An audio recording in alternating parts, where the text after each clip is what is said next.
হযরত আবু আইয়ুব আনসারীর বাড়িতে চলে গেলেন।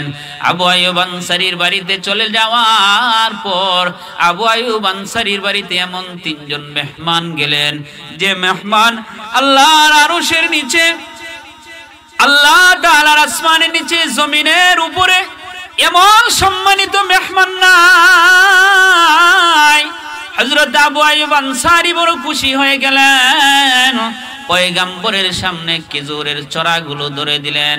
আল্লাহর পয়গম্বর কেটেছে আল্লাহর রাসূলের জন্য। হযরত আবু আইয়ুব আনসারী রাদিয়াল্লাহু তাআলা একটা ছাগল বোনা করিয়া পয়গম্বরের দরবারে নিয়ে আসলেন।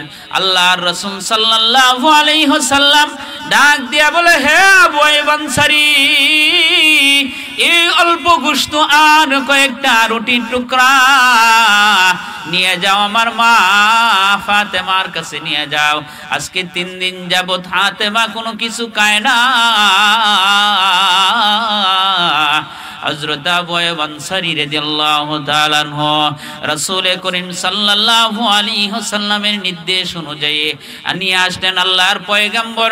খাবার পরে হযরতে আবু বকর উমরকে ডাক দিয়ে বলে, হে আবু বকর উমর, এই যে নিয়ামতগুলো বক্ষণ করলাম, আল্লাহ রাব্বুল আলামিন কাল কিয়ামতের দিন আল্লাহ রাব্বুল আলামিন সুম্মা লাতুসআলুন্না ইয়াওমা ইযিন আনিন নাঈম, আল্লাহ রাব্বুল আলামিন আমাদের সকলকে নিয়ামতের কথা জিজ্ঞাসা করবেন। আল্লাহ তাআলা আপনি আমাকে যত নিয়ামত দিয়েছেন সব নিয়ামতের কথা আল্লাহ তাআলা আপনি আমাকে জিজ্ঞাসা করবেন।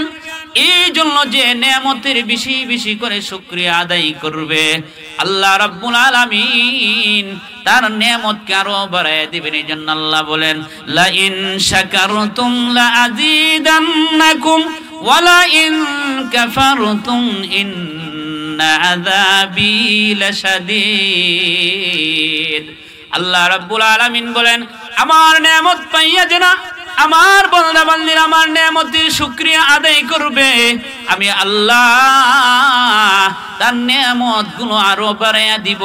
আর আমার নিয়ামত পাইয়া যে না শুকরিয়া করবে, আমি আল্লাহ তার কাছ থেকে নিয়ামত ছিনিয়ে নিব। এর বিনিময়ে আমি আল্লাহ ছিনিয়ে নিব এবং কঠোর শাস্তি দিব। এই জন্য আল্লাহ তাআলা আপনি আমাকে যত নিয়ামত দিয়েছে, সেই নিয়ামতের মধ্যে উৎকৃষ্ট নিয়ামত হলো আপনি আমার জন্য ঈমান। যে কি আল্লাহ রাব্বুল আলামিন ঈমান নামের দৌলত যাকে দান করেছে, ঈমান নামের দৌলত নিয়ে যদি কবরে যাওয়া যায়, এই কবরটা আপনার আমার জন্য হবে জান্নাতের বাগান। এই জন্য আল্লাহ রাব্বুল আলামিন বলেন, ইন্নাল্লাযীনা ক্বালু রাব্বুনাল্লাহ, যারা বলে নিশ্চয় আমার রব আল্লাহ, যারা বলে আমার রব আল্লাহ, সুম্মাস্তাকামু, আর ইহার উপর অটল থাকে, অবিচল থাকে, দুনিয়ার যত মুসিবত বিপদ আসুক না কেন, আমি যেহেতু আমার রব আল্লাহ হিসাবে সাব্যস্ত করে ফেলছি, যত বিপদ আসুক না কেন আমি আমার রব আল্লাহ বলার সাথে সাথে কোনো মানুষ যদি যত বিপদ আসুক না কেন, যদি কোনো মানুষ আল্লাহর বান্দা বান্দি ইস্তেকামাতের সাথে থাকতে পারে, আল্লাহ রাব্বুল আলামিন ঘোষণা দিলেন, ফালা খাউফুন আলাইহিম ওয়ালা হুম ইয়াহজানুন। আল্লাহ বলেন তাদের কোনো ভয় নাই, তাদের কোনো চিন্তা নাই। যারা আমার রবকে, যারা রবকে আল্লাহকে আমরা রব বলি, একমাত্র আল্লাহ রাব্বুল আলামিনকে যারা রব হিসেবে মানে, হায়াতের জিন্দেগিতে মা বিপদ আসবে, বালা মুসিবত আসবে, কারণ রবের প্রতি রাসূল বলেন, আল্লাহর রাসূলকে যে যত বেশি মহব্বত করবে তার তত বেশি বিপদ আসতে থাকবে।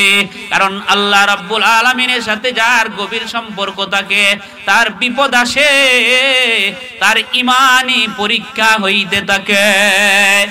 এই জন্য যদি কোনো মানুষ রব আল্লাহ রাব্বুল আলামিনকে রব মাইনে ফেলা, নারীরার মধ্যে আল্লাহর রাসূল সাল্লাল্লাহু আলাইহি ওয়াসাল্লামের নবুয়ত পাওয়ার পরে সর্বপ্রথম যিনি মানুষদের মধ্যে সর্বপ্রথম যিনি মুসলমান হয়েছিল তিনি হলেন খাদিজাতুল কুবরা রাদিয়াল্লাহু তাআলা আনহা।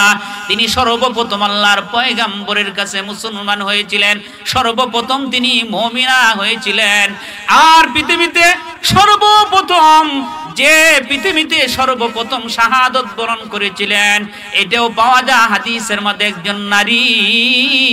তাহলে ঈমানের দিক দিয়ে সর্বপ্রথম যিনি ছিলেন একজন মহিলা, যুদ্ধের ময়দানে শাহাদত করিয়া বাতিলের বিরুদ্ধে যুদ্ধ করিয়া কাফেরদের হাতে নিহত হইয়া শাহাদত বরণ করেছিলেন, তিনিও ছিলেন একজন মহিলা।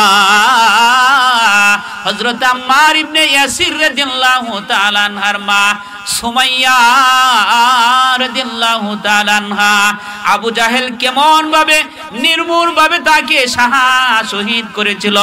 ওরে মা, মনোযোগ সহকারে যদি আমরা শুনি, সুমাইয়া রাদিয়াল্লাহু তাআলা আনহা একমাত্র তার অপরাধ ছিল